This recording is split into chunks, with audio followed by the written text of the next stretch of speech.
Mesh is a Vancouver-based business. We're building a food recovery platform to help connect demand and supply to help find surplus at home.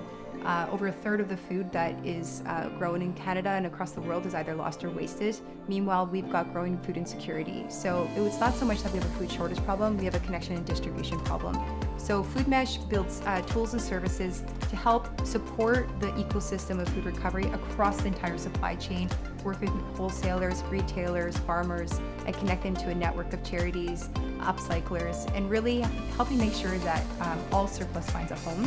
When we first started the company, it was not a priority, and over the years, more and more people are paying attention to this important topic because it affects us from a climate perspective, an economic perspective, a social perspective. It really is one of the most absurd problems we've got.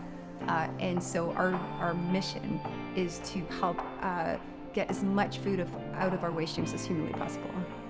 So when I first joined the program, I really didn't know anything about investment. I was a newbie, and I also wasn't from the technology world or the food supply chain world. So I had a lot to learn. And being a non-technical founder in a technology company in itself has its own challenges, let alone being a female founder. And the statistics of venture capital going to female founders is quite low. Add on top, I was also pregnant at the time, so that was an additional challenge that I probably wouldn't recommend many people going through. But what it allowed me to do is it forced me to really be clear on why we were doing what we were doing, and that why really helped filter out the people that were not aligned and attract those who were.